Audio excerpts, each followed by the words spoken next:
Hagamos un poquito repaso de lo que pasó ayer en Mendoza, porque es el capítulo político por excelencia en la antesala de la elección del 22 de octubre. Y esta es una foto que definitivamente identifica lo que fue el domingo electoral. Primero, porque en Mendoza se dio un cambio en la continuidad. Efectivamente, Cornejo logra, pese al hastío con la política tradicional, convertirse, y en este tiempo, algo que algunos ponían en duda, en un gobernador que logra lo que ningún otro en Mendoza logró, que es volver a ser gobernador. Mendoza es una de las dos provincias, junto con Santa Fe, que no tiene reelección. Es el primero que intenta volver y que finalmente lo consigue. Aún dividiendo el espacio, porque dentro de Cambia Mendoza estaba De Marchi. De Marchi, recuerden, era el jefe de campaña para el Armado del Interior de Horacio Rodríguez Larreta hasta diciembre. Antes incluso había estado muy cerca de Patricia Bullrich. Y De Marchi fue un emergente con corazón y origen en el Partido Demócrata que le logró polarizar en cierta forma la elección al propio Cornejo. Y eso es lo que le terminó tributando, inclusive para que alcance casi el 30% de los votos que terminó obteniendo en el día de ayer, consagrándose como la principal expresión de la oposición al propio Cornejo, hasta ayer su aliado, en términos provinciales. Así que ahí hay un cambio con continuidad. Es raro, pero eso es lo que ocurrió en Mendoza. Es verdad, Cornejo gana con menos votos de los que había ganado antes. Es cierto, los ausentes, los votos en blanco y nulo, sumaron más que incluso la fórmula ganadora, es decir, que el propio Cornejo. Miren estos dos gráficos que un poco ilustran esto que venimos marcando elección tras elección y que será un denominador común a observar también el 22 de octubre. Entre la PASO y la general en Mendoza, la participación de vuelta a nivel provincial volvió a subir del 66,4 al 68,2. El voto en blanco baja, es decir, la gente fue más a votar, no tanto como en otras jurisdicciones, pero fue un poco más. Y así todo constituyó la peor performance de participación desde 1983 hasta acá en Mendoza. Pero así todo, pese a que va un poco más, elige también más, porque baja porcentualmente el voto en blanco, nominalmente también cae, de 62.000 personas a 48.000. El voto nulo también cae, casi a la mitad de lo que fue en la PASO, la gente que anula el voto, que va pero no elige. Por lo tanto, el voto bronca entre los ausentes, los que anulan el voto o los que votan en blanco, bajó del 42,2 al 37,4%. 557.398 votos.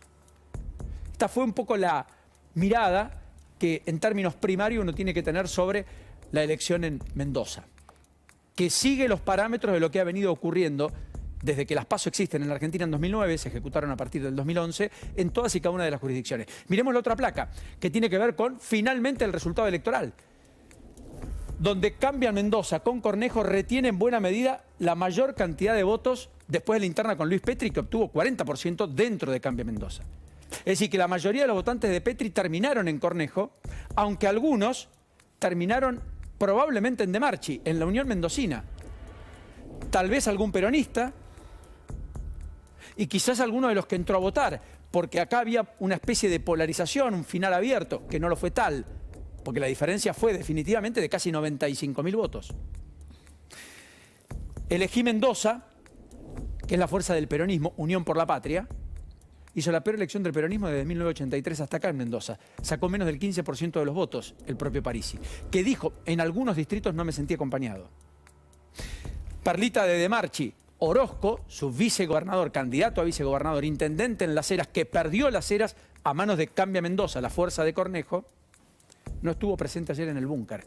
Y algunos daban cuenta de una frialdad ya y una especie de, casi en la misma noche de la derrota, rompimiento de esta coalición, la Unión Mendocina, que tuvo y se convirtió en una opción real de poder al propio Cornejo, que parecía un invencible hace 6 meses atrás.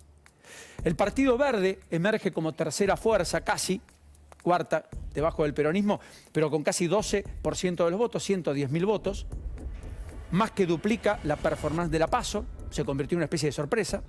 Y el Frente de Izquierda otra vez hace una elección en torno a 4 puntos, muy lejos de la competitividad que algún día intentó retener en una izquierda que también está muy fragmentada, cuya parte de esta izquierda, que en algún momento supo ser más del 15% de los votos, terminó tributando al Partido Verde. Así las cosas, dos o tres datos adicionales. En las 4 secciones electorales ganó Cambia Mendoza, tanto en la lista de diputados provinciales como en la lista de senadores provinciales. Me parece que es un dato importante. Va a tener una mayoría en la legislatura para hacer acciones, aunque va a tener que compartir parcialmente el poder con la Unión Mendocina, esto es, con De Marchi, y pese a haber obtenido el 40% de los votos, va a tener capacidad de acción. Cornejo. Y el otro dato es que de los 11 intendentes que se eligieron ayer, 8 terminaron siendo exitosos bajo el cobijo de Cambia Mendoza, la fuerza de Cornejo. Luján de Cuyo lo retuvo Omar De Marchi, la Unión Mendocina. Y un dato curioso, Celso Jaque se convirtió en el gobernador que triunfó ayer en Malargüe, su pago chico, gobernó entre 2007 y 2011 la provincia de Mendoza, hombre del peronismo, se convirtió en intendente de Malargüe, su distrito. O sea que también hay otro gobernador que volvió, en este caso como intendente, ya no como gobernador, cosa que logró Cornejo como única oportunidad. Acá hay una victoria que Bullrich sí puede decir, esta es mía. Cornejo es un aliado natural de Bullrich. Hasta diciembre se pensaba que iba a ser su compañero de fórmula. Fue la propia Bullrich la que más apoyó a la vicegobernadora electa, que además se lo retribuyó en pleno escenario. A quien más objetó el propio De Marchi. Patricia Bullrich es muy cercana, hasta ideológicamente, en lo que Cornejo planteaba, y plantea y expresa. Es probable que esto signifique, al menos en Mendoza, una mejor performance de lo que se pensaba para la propia Bullrich, que encuentra cierto aire en este tramo de las elecciones, tal vez porque en el juego de expectativas, como aparece corriendo de atrás la carrera, todo lo que le venga dado en las próximas 3 semanas quizás sea una suma sobre ese piso, que en principio la dejaría fuera del balotaje, pero que nadie podría aseverarlo, ni mucho menos en una sociedad en donde muchos entran a la elección en los últimos 10 días, la última semana o en las últimas 24 horas.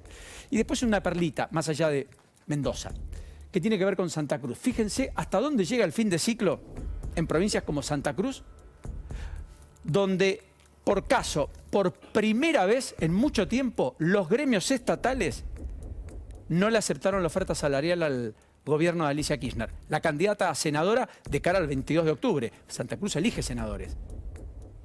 Y hay que ver quién se queda con la mayoría y quién se queda con la minoría. Los candidatos son Alicia Kirchner y Pablo González, el titular de YPF.